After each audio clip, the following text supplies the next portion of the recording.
like to call this November 10th, 2022 Board of Education meeting to order. Mr. Anagnostou, would you take the roll? Mrs. Bissell? Here. Mrs. Cobain? Here. Mr. Micko? Here. Mrs. Hausum? Here. Ms. Stochek? Here.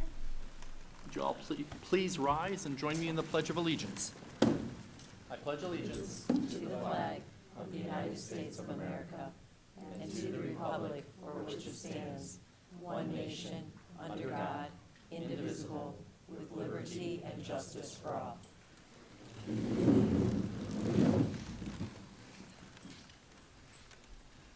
Next on our agenda is our district goals. Our district goals remain the same: academic achievement and growth, financial prudence, and community engagement. And all the decisions we make as a board and as a team, we measure by those three goals. Next is OSBA student achievement. I do believe we have some student achievement today.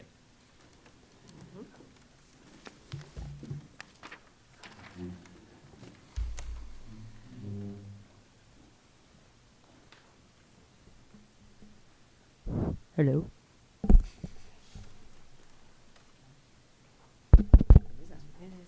Can we have Logan Zawi and Mr. Mark Hurdle come up here, please?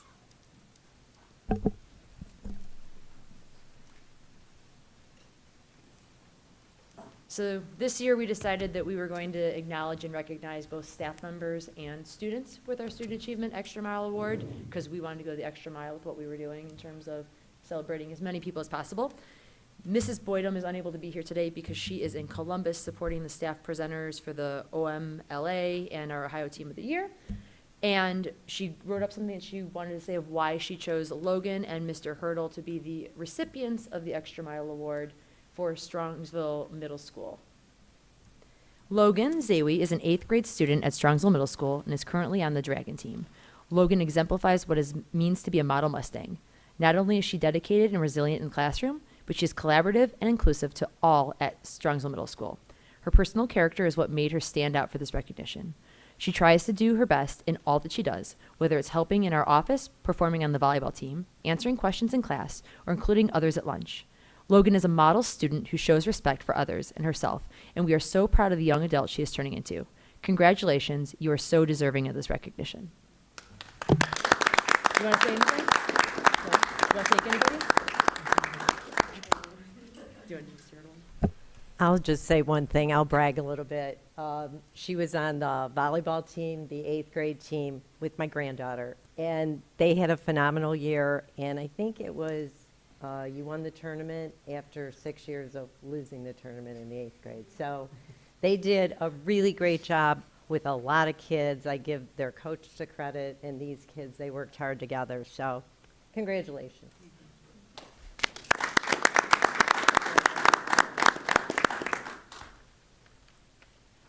Mr. Hurdle is a 7th grade science teacher and the team leader for the 7th grade Seekers team.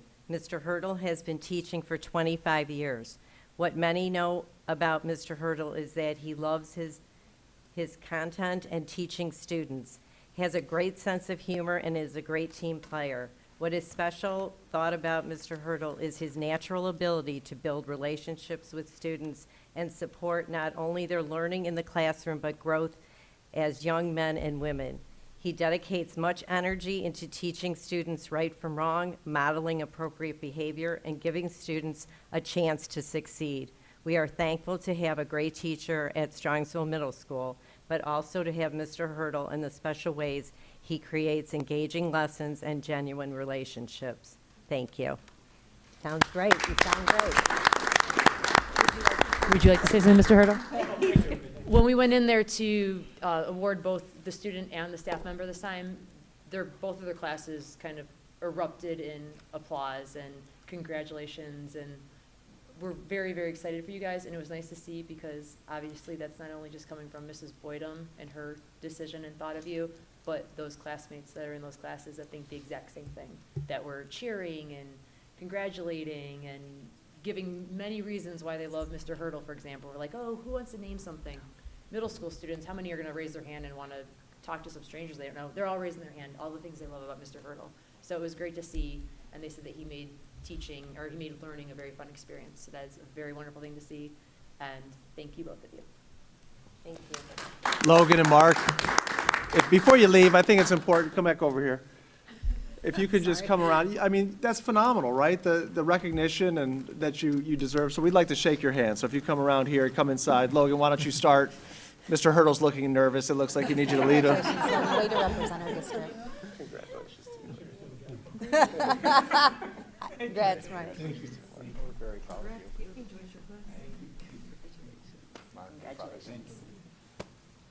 Congratulations. Congratulations. A little nervous when you guys came into the room that day, I'm not gonna lie. You're all good. For some reason, every administrator thinks it's funny not to say what we were doing. So when we walk in for a student, like the principal will walk in and the kids are like, uh-oh. And like surrounded by like your assistant principals and they'll call on the student and the kid's always like, oh no. And then the same thing for the teachers. They'll be like, oh, we're just here with a couple of board members. We are changing that, so that's good. So, but it is nice to recognize our students that are doing the right thing and are being model Mustangs, and letting other students, younger and their classmates know how to be a good student and how to be a good teacher. So I think that's wonderful, and I think it's also nice, and we want to thank the parents and the spouses of the children that came to support our students and our teachers. So that's wonderful. And then they get to leave. Remember that. And Maybe some- go to dinner. And some of them have homework that still needs to get done. Yes, So that's a good reason. they're able to leave, but if they want to stay for the 5-year forecast presentation, it is really, really very exciting. I would say so. So, Thank you. You're welcome. so next on our agenda is public comment. I do have one slip from Michael Wolf. I don't think I've seen you before, Michael, so name, address, and you have approximately 3 minutes. Okay, yeah, thank you very much. So my name is Michael Wolf. My address is 4251 Walnut Drive. And the topic today that I wanted to discuss was in particular classrooms, size in particular. So it was brought to my attention that student classroom sizes at Muraski Elementary School in particular might exceed the current limit set forth in Ohio Revised Code. It's also my understanding that the music program must utilize rolling carts as opposed to having a designated room for instruction. So in my opinion, it appears that there might be overcrowding at that particular school, and I was wondering if there was any comments from the board. Well, what I can share with you is the Facilities Development Committee, we're currently working through those issues. On a week from today, on Thursday, the Facilities Development Committee is going to visit Kinsner. I don't remember when we're visiting Muraski, but we're going to be visiting all of our elementary schools. The Facilities Development Committee is a committee of the board. It's open to the public, so the schedule is on our website. But if you Okay. can't find it, send us an email and we'll get you the information, but come join us. And Sure. it almost feels like a softball question, Michael, because we're working on these Okay. issues Yeah, I right know. now. That's and- excellent. Yeah, And, very well. you know, it's not going to be a well-kept secret that we're talking about new elementary schools. Excellent. Thank So, you very much. Yeah, thank that was you. all. Take care. And next on our agenda is Treasurer's Report. George, you're up. Thank you, Mr. Miko.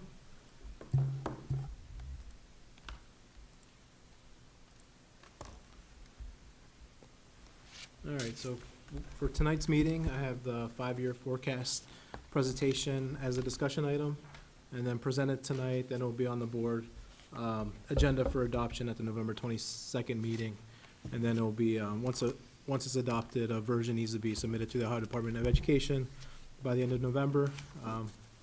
This is an item that we need to do twice a year. It's due by November 30th and again by May 31st.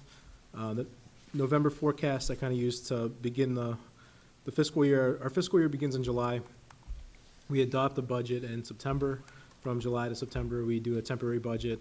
And then I also like, when we do the budget in September, also do a budget forecast. So this is kind of an update from the September forecast that I did. And the difference between this and now is looking at any revenues that have come in that may have changed since then, and then also trending out of our expenditures for personnel based on current payrolls through I was able to utilize today's pay. We do payroll in a couple days in advance, so I was able to get the November 10th payroll in there and forecast out the rest of the year for personnel, and then the non-personnel items still going with the budget trends based with what each department has in their line item budgets. And then in the May forecast, kind of just trending out everything based on the remaining payrolls, remaining months, kind of take an average of what we spend in the non-personnel lines and trending those out. But it's really setting the baseline for the upcoming fiscal year's budget as we do that planning, that budget planning, kind of using that next year as, all right, this is what we set our budget, can we afford that? So it kind of sets the stage for that. So, so with that, this is the November forecast was kind of a budget update, or an update from the budget forecast, so. Same format, we have our major assumptions and our revenues, expenditures, and summary at the end. And our major assumptions from the September forecast to this forecast, property taxes have not changed, still have the same assumptions at that time. We've collected all the property taxes we're going to collect in the year as they're collected in July and August, and then again in January, February, March. What will change here shortly is the assessed valuations for the upcoming year. Those are usually given out by the county in December. So that can kind of drive what our tax collections are for the upcoming year, but with House Bill 920, the tax rate should balance out, but we do have some changes, whether up or down, depending on how the valuations go for those items that are not subject to House Bill 920.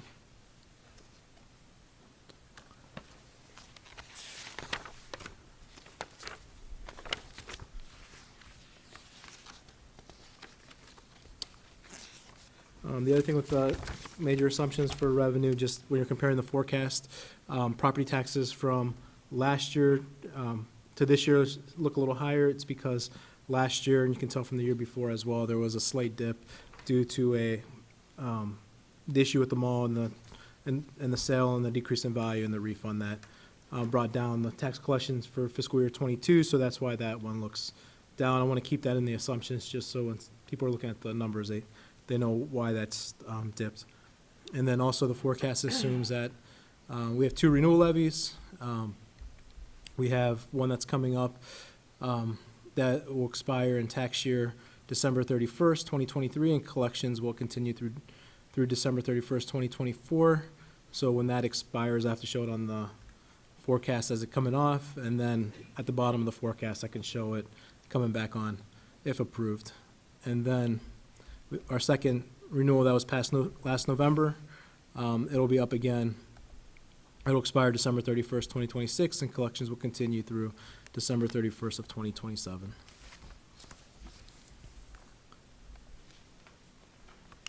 State funding, currently we're being funded on the state foundation formula that was adopted with the current, in the current biennium budget, which will end at the end of this fiscal year. So the talks for the new biennium budget should start here after the new year. I think the governor is supposed to release the budget, I think sometime in February. In March, we'll start seeing the impact, if they make any impact to state funding. With the overhaul of the funding formula from last time, this time, hopefully there's not too many changes, but the one thing I do want to bring up is one of the items that, as a district, we need to watch for as part of the funding formula. There is a guaranteed amount that was set by law in the last funding formula, so if they have to make a legislative change to touch the guarantee, but if they do that, of our $7.6 million of foundation funding, 1.3 or 1.4 million or 5.5% is guaranteed. So if something happens to that guarantee, that's at risk. So something we need to follow during the funding formula, or if they make any other changes to the funding formula.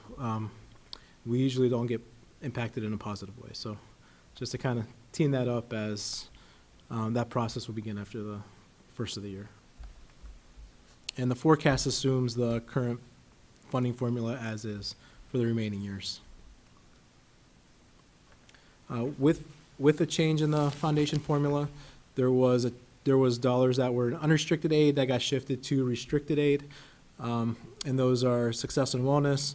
Those were previously actually given as a grant in another fund.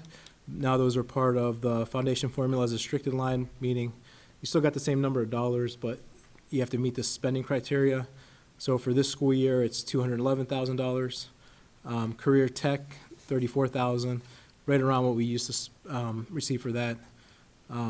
DPIA, which is disadvantaged youth, it's about $48,000, and that's a restricted line. And one of the items you can spend it on is security, so our SSOs meet that criteria. And then gifted is a new category for restricted. For us, we have to spend at least $191,000 on gifted, which we do above that with our gifted teachers. So in total, for the upcoming fiscal year, the restricted aid is about $485,000. This is a chart that I had in last time for the budget forecast. I decided to leave it in to kind of give a picture of our personnel for this year. And this is all funds, not just the general fund, as the forecast is only the general fund. Our year-over-year change for this fiscal year, we're at 776 positions in these different categories, which is an increase of 14 positions. And the primary increase in the positions is due to, we had 8 new teaching positions due to need, 3 new aid positions due to additional need and enrollment, the assistant athletic director position, and 2 temporary positions to cover long-term absences, which you can see in the chart that in 2024, those positions will fall off. And then in the forecast for fiscal year 25, which is the year that the ESSER funds expire, that it's forecasting 12 ESSER positions will be coming onto the general fund.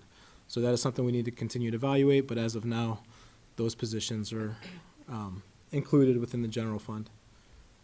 And then healthcare premiums. In fiscal year 21, we saw a 3% increase. In 22, we saw a 1.37% increase. But unfortunately, this fiscal year, we saw our biggest increase in recent years at 8.7% increase in our premium funds. And since we are self-insured, our premiums are set based on our actual claims that we're receiving. And for fiscal years 24 to 27, the projected annual increase is 8%. This was a category I was considering increasing between when I did the September forecast to now, but after talking it over with our consultant for our healthcare, we decided to leave it at 8 for now, continue to monitor our claims, and if we need to make an adjustment, make it in May.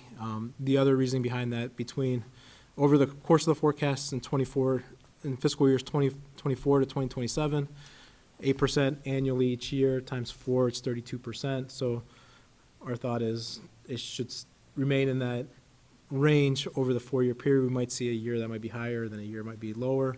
So we'll continue to monitor and see what the trends are and make any adjustments as necessary.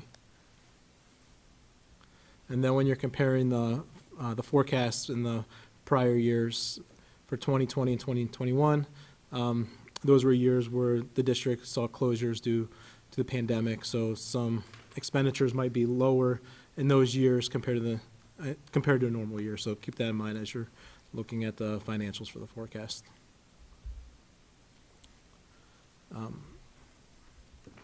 Purchase services. During fiscal year 23, purchase services increased by $1.2 million. The increase is due to increased costs and placement for special education placements, instructional service costs such as RAS Kids. There was a cost for every 3 years. The secondary Edmentum Online, which was previously funded through ESSER, and then an ELA and math diagnostic program, and projected increases for utility costs. And then we also saw materials and supplies increased by $669,000 from 22 to 23, which is primarily due to fiscal year 22 budget savings or unspent budget that was brought back up to normal levels. And then also under materials and supplies is the transportation fuel. I had budgeted $350 for transportation fuel, which is $35,000 per month, based on the current per month over 10 months. But based on current trends, projecting about $380 for this year, and then for the next 4 years, I increased it by $50,000 to $400,000. So continue to see how gas prices are, and particularly diesel, and kind of adjust in those areas.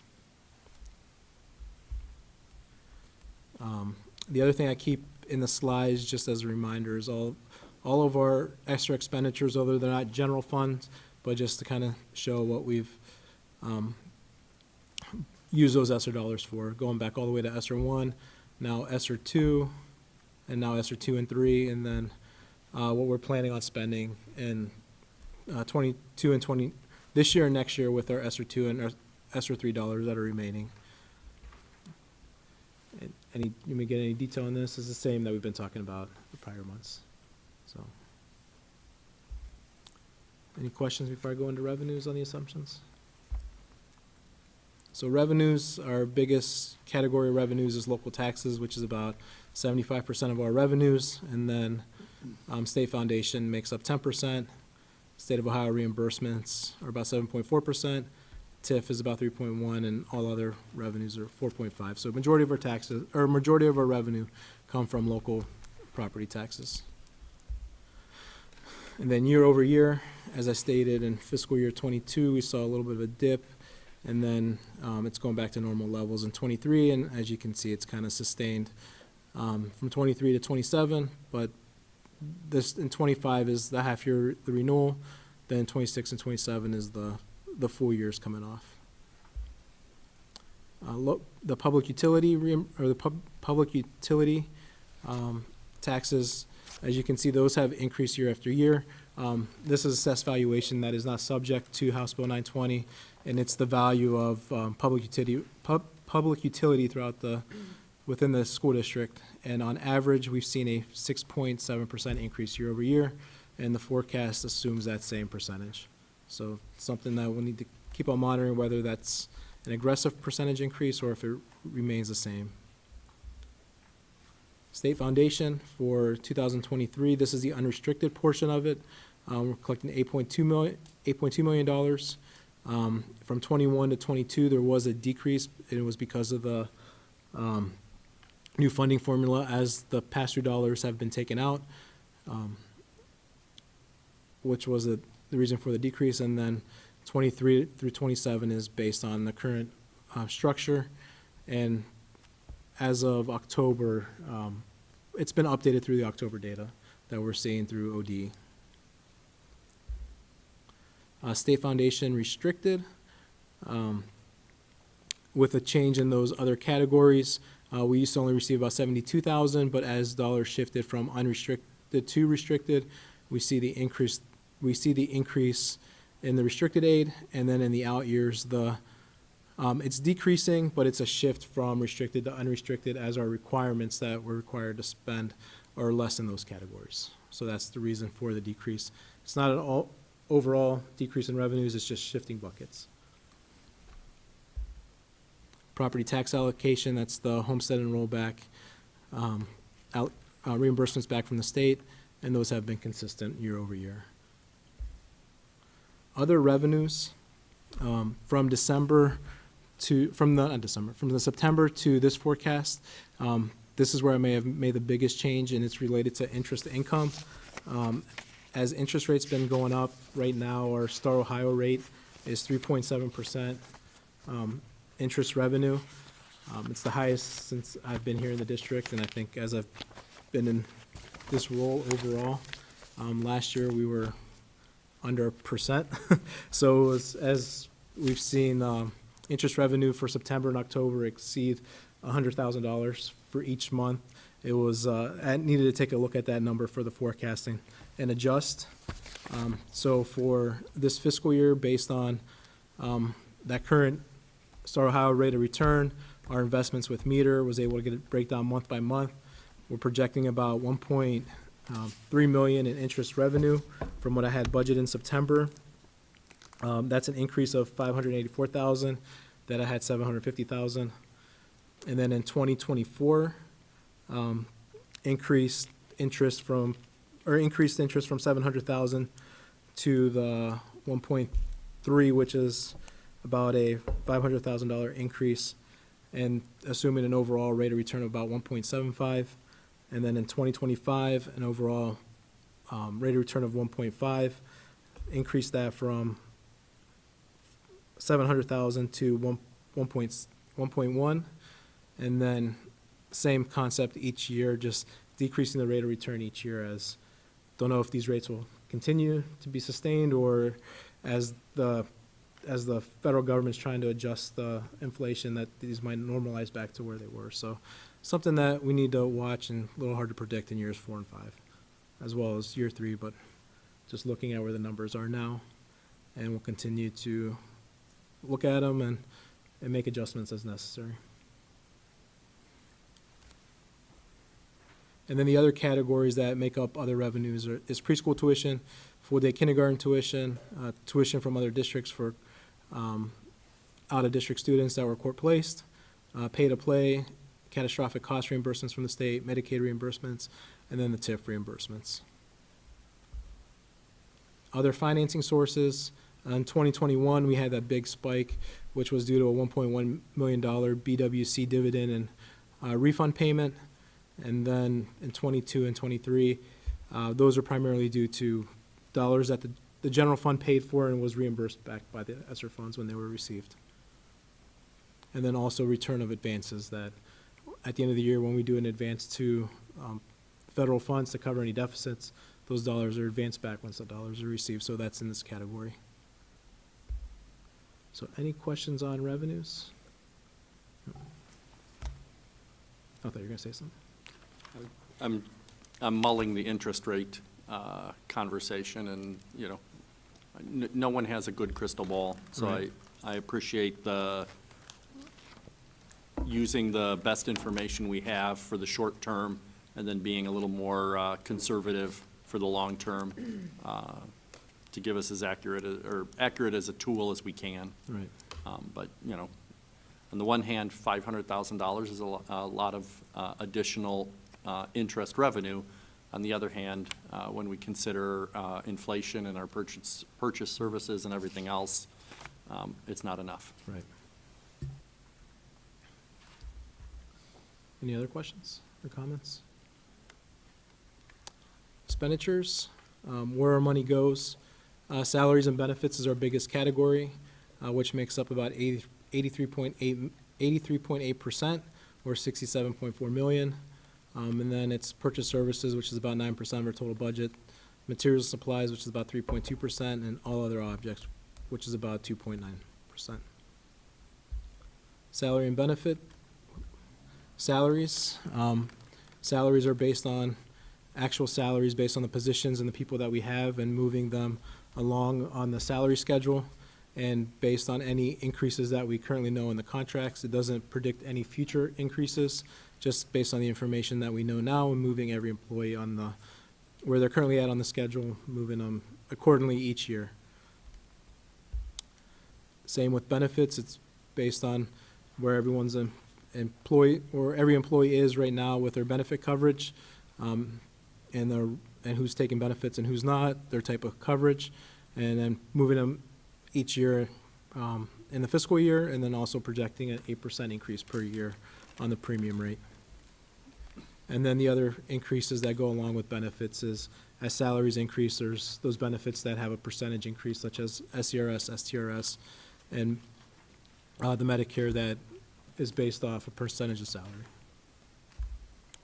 Purchase services, we saw a slight decrease from 21 to 22, which is due to some of the pass-through dollars that we no longer had to show as expenditures through the state foundation formula. And then the slight increase in 23 is based on the programs that I talked about in the assumptions. Then also there was some also unspent budget too that's added back as well. Supplies and materials, again, in 22 to 23, there was about a $600,000 increase, which was due to unspent budget, adding that back, and then also increasing the fuel costs based as projections I stated earlier. So what makes up material supplies is instructional supplies of $400,000, office supplies about $83,000 across the district, textbooks close to about $500,000, all the software programs, which is about $317,000, fuel about $400,000, and building supplies, building and cleaning supplies for custodial about $200,000 to $300,000. capital outlay, about 750. George? Yeah. Are you considering looking at some of those for the next forecast? Like increasing any of the percentages. Yeah, just increasing it based on inflation, and the other one would be things like textbooks, et cetera. Now that we have a demographic study that's projecting student population increases, should we take a look at that and how that affects things? I haven't yet, just because going with the increase of the 600,000 that was unspent. So once we start spending our budget as a whole, every year, then I'll consider taking a look at it. Well, I would factor it in, but right now there's savings across the budget, so does it wash out? Okay. It's something I can take a look at as between now and the next meeting. But I don't want to increase it. The then next we forecast, not the next next- meeting. Okay, but it's one of those Fixed things where I've forecast. thought about is, do you increase it, and then you still have the savings that you normally get year over year, and does it kind of wash out with that as well? Yeah, I think it'll be interesting to look at inflation factors Right. once we have some hard numbers, more hard numbers on actual purchase, Right. and see what's happening. And the other thing, I've kind of had that conversation with Jenny about, do we also look at increasing salaries, positions through those years too? But as of now, we have the students that we have, and right now don't have anywhere else to put them. So at what point do we start predicting increases in personnel in those out years as well? So, George, I have a question. yeah. In building and cleaning supplies, from 23 to 24, why is there $140,000? What are we cleaning? The difference between 23 and 24? 231 to 372. Yeah, so what I did for 23 is I looked at where their budgets are now. Okay. So what might have happened is, Steve might move budget around from that category Okay, to different categories based on need, whether it's purchase services for the maintenance or capital. He kind of uses that line to kind of adjust for other needs. got it. So for right now, that's what's in that line as Okay. he's moved as he moved money for different needs. But for 24 to 27, that's where the dollars are for those years. Okay, And in the lines where he moved it to, it's back to those original numbers that were there at the beginning of the school year. okay, thank you. Yep.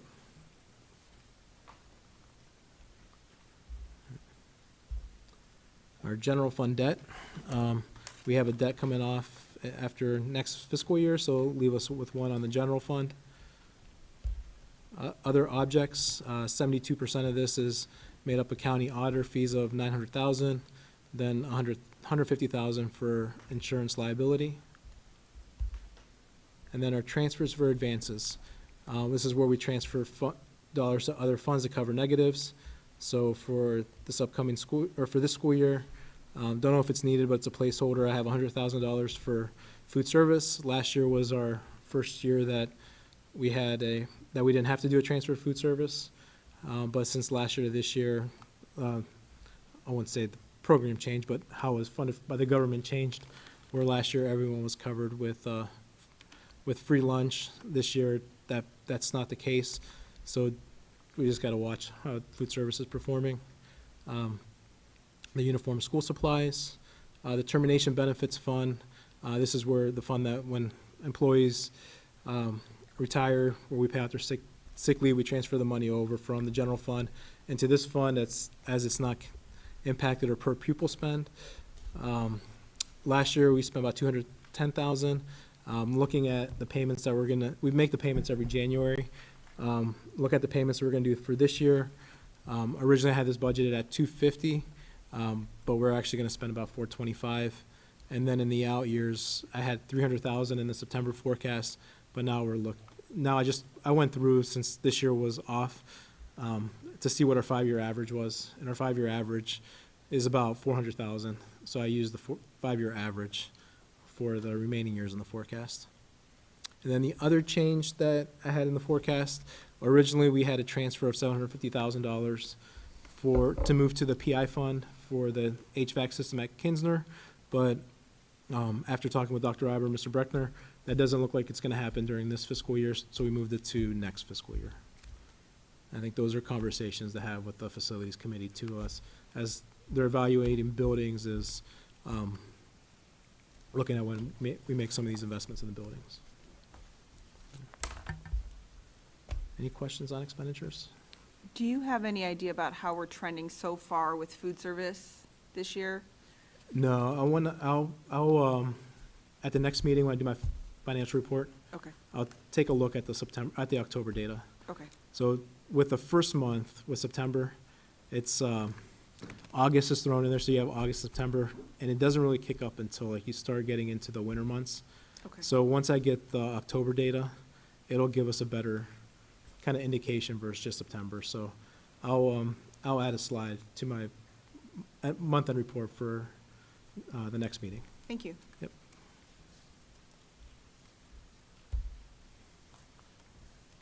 All right, and one before we move on, any other questions? The five-year forecast summary, based on the current revenues of 86.6 million, current expenditures of 80.4 million, will be revenues over expenditures by 6.2 million this year, leaving a cash balance of 68.5 million. Then in 2024, as our expenditures increase a little bit, that revenues over expenses is about 3.1 million. And then in 2025, as the renewal levy begins to expire, taking that out, we'll be deficit spending by 3.2 million. And then when the renewal levy is completely out in 26, we'll be deficit spending by 9.5 million. And then 2027, we'll be deficit spending by 10.7 million.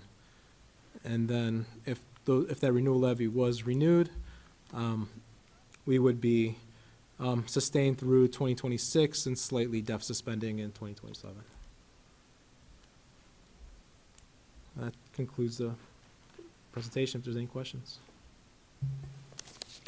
Any questions? So some people find it dry, some people find it very exciting. I will not admit to which one I prefer, but I will thank you for all the hard work. We all know how much work and how many hours are put in, but this is the tool that lets us do the things we do in the district, so it's important, and we all appreciate the hard work you do. Thank you. And then next meeting, we'll vote on it, Correct. Next and meeting it'll we'll get vote sent on- down to Columbus. Right.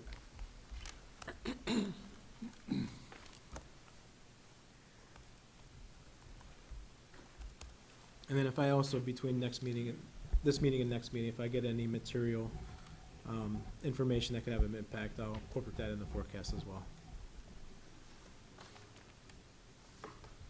And then this is attached to the agenda, but this is the actual exhibit that has the statements and the assumptions that will be approved at the meeting and submitted to the Ohio Department of Education.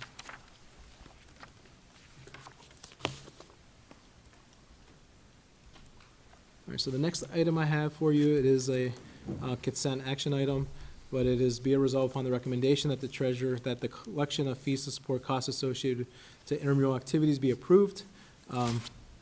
So what this is, as we now have moved forward with middle school intramurals, there are some intramural sports that are outside of the district that may have associated costs with. And Jason Kepler, our middle school athletic director, recommended these fees for this activity. So right now, we only have bowling. So similar to the class fees that we approve at the beginning of the school year, moving forward, once we have all the intramurals figured out and adopted, we'll do one schedule and approve it at the beginning of the school year. But right now, as they're coming on, we'll do it based on season by season. We'll continue to build onto this list if there's any other ones. But right now, the reason why I have this meeting is that they're starting next week. They have bowling, and what Mr. Kepler is recommending is for the first session, $40 to charge for those students, and then the second session, $70, and it's to offset the lane and shoe rental expense. And the difference between the first session and second session is the number of weeks that those will occur. So it's $10 per week. The first session has 4 weeks, the second session has 7 weeks. So again, it's just to offset the cost of the lane and the shoe rental expense for the bowling. I'm looking forward to seeing how many middle schoolers bowl. Yeah. So, and just, I'm comfortable with the fees, et cetera, but I'm curious if you already own your own shoes and you bring your own shoes, can you pay a lower rate? We'll find out. I'll have Mr. Kepler work that out. Once upon a time, I knew someone who joined a bowling league. Joined a bowling league and he did the math and now owns a pair of bowling shoes. Yeah, and there was also discussions that we were having too. What happens if someone misses? And there's any kids that'll probably have bowling shoes at this, but maybe. They'll take it. Their dad. You know, someone else who has bowling shoes and bowling glove and all the cool stuff. All right. That concludes my report. There's no other questions. Any other questions for George? Thank you, George. Next on our agenda is Superintendent's Report. Dr. Ryba. Thank you, Mr. Micko. I do have one discussion item. As you may recall, a few months ago, we talked about supplemental contracts in the study that we did, and I presented to you my recommendations for additional supplemental contracts for a variety of athletics and activities. The board gave me consensus to go ahead and make those additions for winter sports, and those are in action, are starting in action now. And you asked me to come back with each season at a time. So in the upcoming agenda, you will be considering spring supplementals, so it's time to start taking a look at this. So it's linked to the agenda, and George has put it on the board for everybody. So a part of the recommendations just for spring sports, as you can see at the high school, is adding that varsity assistant coach. We talked a lot about that during the wintertime, that compared to our other area schools, our other similar leagues, during past cuts, we reduced varsity assistant coaches. So at the high school level, where typically schools have 4 coaches for freshman, JV, and varsity altogether, we have 3. And as we look at the demands on coaches and sports and being competitive in our league, we feel that this is a well-meaning investment. So as you can see, baseball, we're recommending 1 varsity assistant coach. We really have, this is a must-have for us. Because if you look at how baseball actually schedules their games, we struggle to have enough coaches to separate. We have a lot of volunteer coaches or coaches that split contracts, so that's how we make it work. But when they're in different locations, that's a key add for baseball, and we're looking to do the same for softball to add a varsity assistant coach. For lacrosse, you'll see there's 2 supplemental contracts recommended. Same idea, varsity assistant coach, but that would be for 1 for the boys program and 1 for the girls program. And then we're also recommending a track assistant coach. Our numbers have really gone through the roof for track. And then what this would allow is it would allow an assistant coach to be specifically focused on an event. We're 1 short in our assistant coaches for an event. And this would allow a coach not to have 2 events that they're coaching, but have 1 event dedicated. And then as we shared, or George shared with the last item for intramurals, we're looking for intramurals to be a year-long program. You approved the winter aspect of intramurals in addition to bowling. So bowling, I think right now is slated for Tuesdays. On Thursdays, they will be doing basketball. So they're doing 2 nights a week, and then they've got surveys that Jason just did with kids to see what would be interest or what their interests are, and then they'll look for, they've got a variety of different activities they're looking at, but they'll pick 2 more nights where they want to do 2 different activities for spring intramurals, should this be approved by the board. So as you could see there, the total investment from the district for this is a little over $30,000 for this school year. What I'm looking for from the board is consensus to move forward. What that means is if you say, okay, Cameron, we're okay with all of this or some of this, Jenny could then tell our athletic department, here's the coaches that you have to recommend, and then your actual approval of that would be when they appear on a future board agenda. So, Mr. Micko, that's what I wanted to update and see if we can get some direction moving forward for spring sports. Any questions on the plan? I just have one question.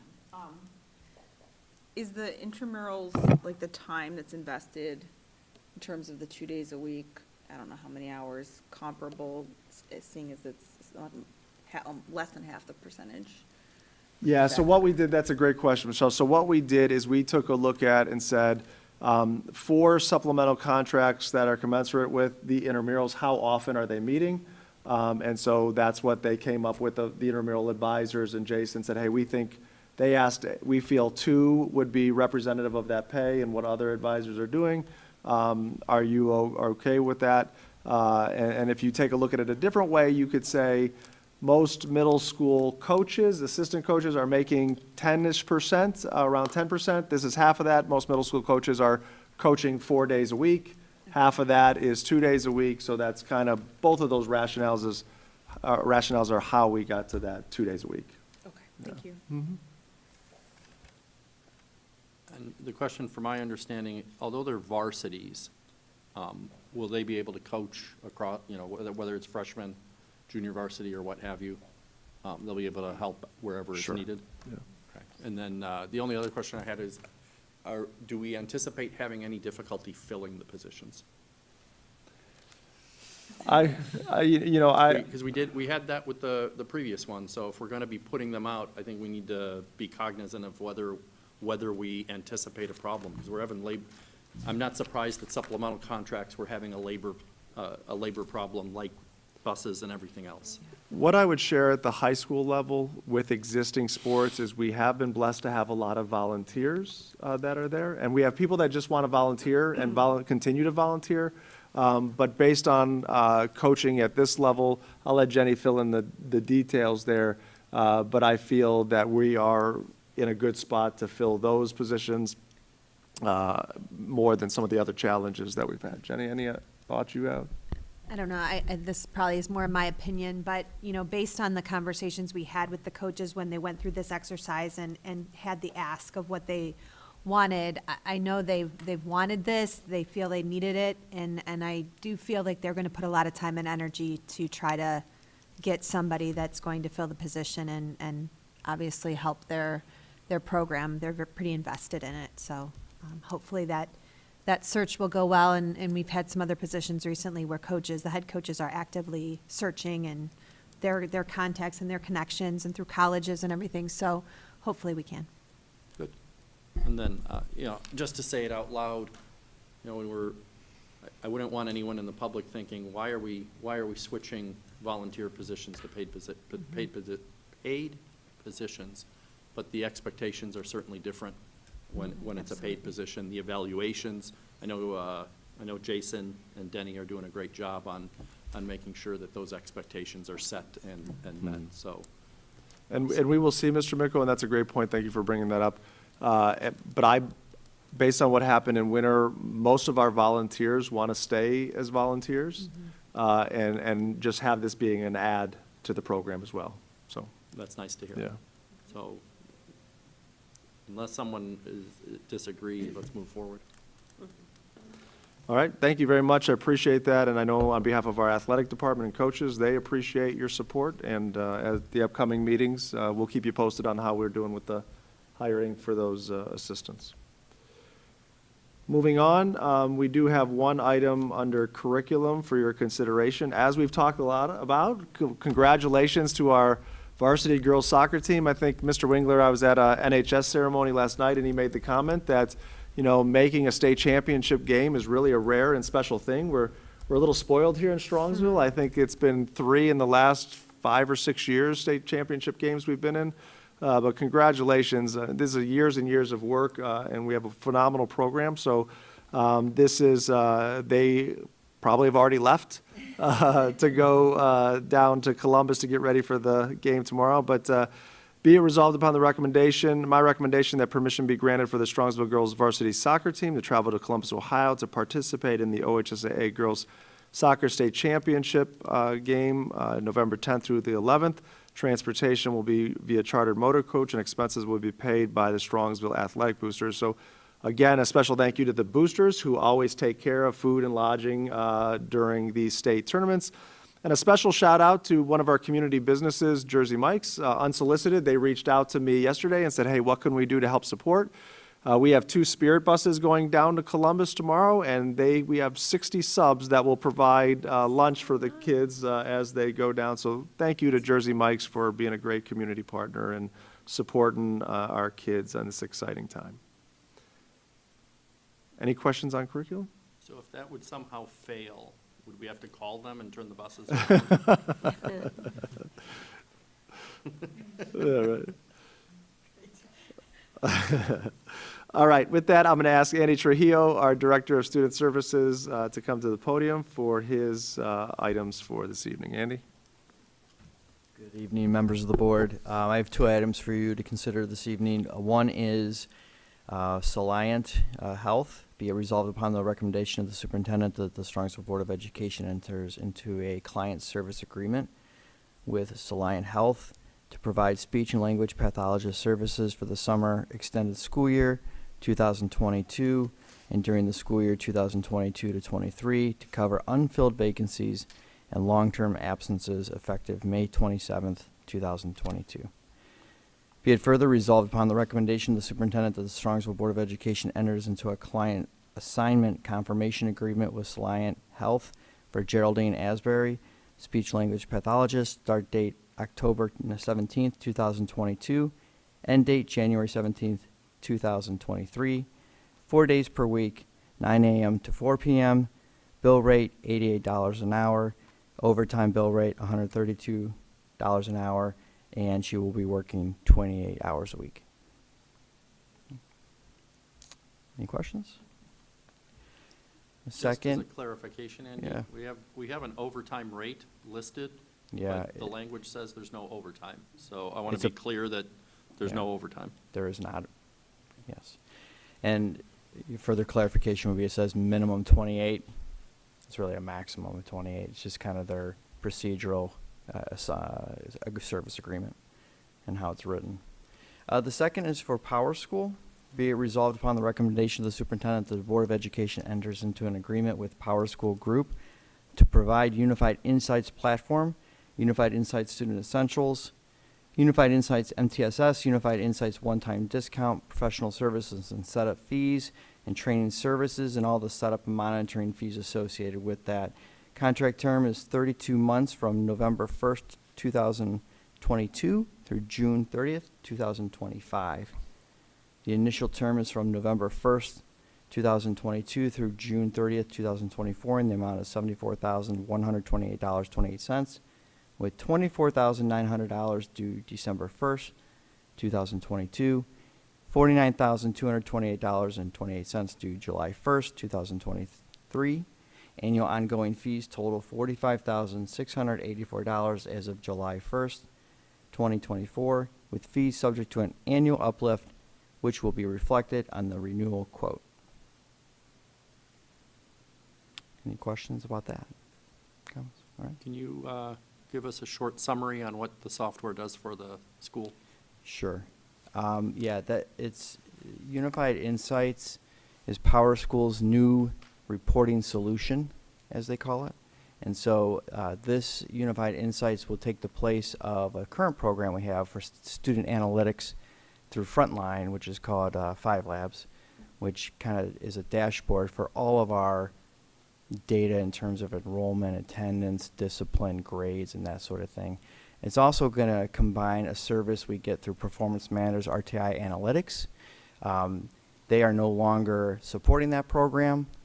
This is their new solution. So when we found out about that, we said, well, hold on, we need what you're going to support for the future.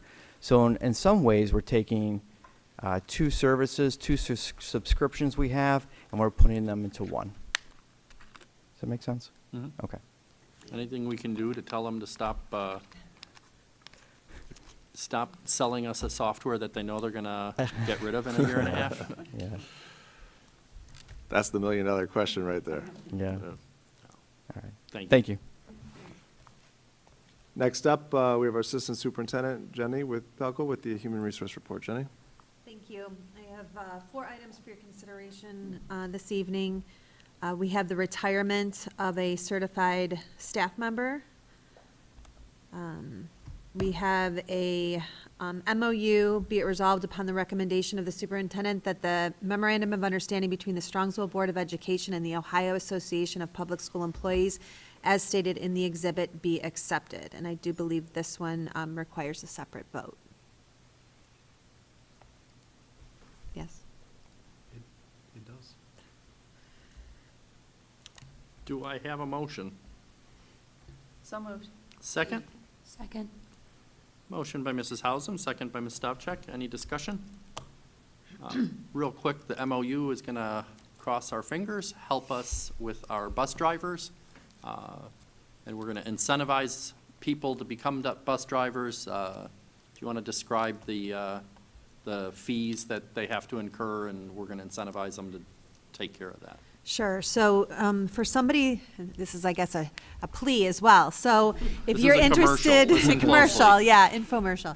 So if you're interested in becoming a bus driver with us, we now will reimburse the costs that it takes to do that. So there are associated costs with getting your CDL, getting your bus passenger endorsement, and going through the training. And so that compensation will cover all of those costs, including fingerprinting, when they complete that. So additionally, if you stay on with us, there are additional incentives, and it goes incrementally up until 2 years if you're staying with us. So we want to train you, and then we want you to stay with us and be a bus driver. So if anybody is interested, you can contact me or my office, and we'll get you started into that process. So I think it's a move in the right direction to help, appreciate the staff that we have and appreciate them and make sure that they are staying with us as we train them. Because it is a lot of time that we put into training. We have onboard instructors who put in a lot of time to training these drivers. So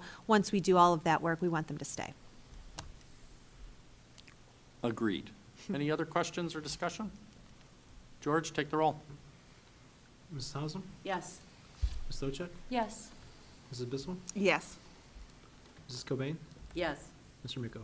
Yes, and the motion carries. Thank you. Under I-3, we have an appointment for non-certificated athletic supplemental contract. And finally, under I-4, we have a correction, I believe, but be it resolved upon the recommendation of the superintendent that the amounts listed in the revised attached exhibit be paid to Strongsville City Schools personnel and non-personnel for performance as game workers for the 2022-2023 school year, amounts to be paid through arbiter pay from the athletic fund. And, I can add on to what that is. go ahead, George. So there was a typo when we passed the original resolution, that it was discovered by the athletic department. So for our, and there was no change from the year before. What actually happened was we would have been paying them less than the year before. So our ticket takers and our ticket sellers, that work 2 levels, which is a JV and varsity on the same night. So it impacts soccer, wrestling, swim, or soccer in the fall, and then wrestling, swimming, and basketball in the winter months. That rate should be $45, and when we had the previous agenda, it was $35. So it was just a copy and paste error that wasn't discovered until we started paying them, and we realized they were short. So it's just a correction. That Questions? concludes my report. Any questions for Jenny? Next up, we have Dave Binkley, Director of Instructional Technology, with an item for this month. Dave?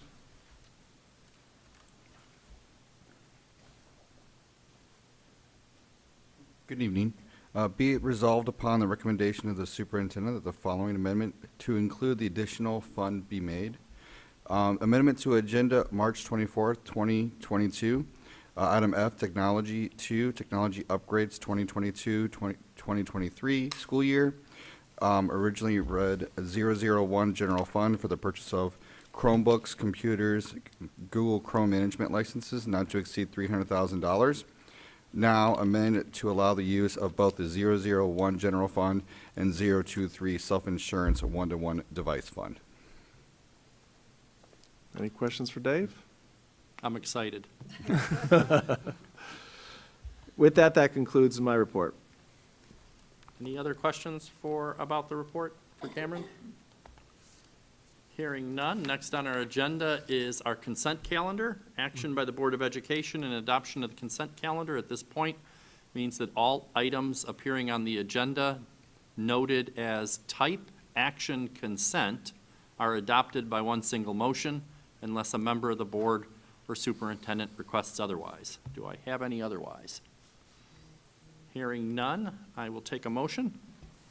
So moved. Second? Second. Motion by Mrs. Hausum, second by Mrs. Stavcek. Any discussion? Take the roll. Mrs. Hausum, Yes. Ms. Stochek, Yes. Mrs. Bissell, Yes. Ms. Cobain, Yes. Mr. Miko. Yes, and the motion carries. Mr. Miko, before we move on to the next item, I think it was confusing, but you skipped over Board of Education other, since there was nothing in the block. You know, this new Lingering, program we have makes it really easy Yeah. to hit the wrong arrows. Because I was wondering where Board of Education other was. It says right there above consent calendar. You read. You don't say. It's pretty good for me. And she's had her glasses on. Yeah. I don't deny it, I'm just trying to find it, not that it matters. Board of Education other, do we have any others? I think we I have have at least another. one. I have another.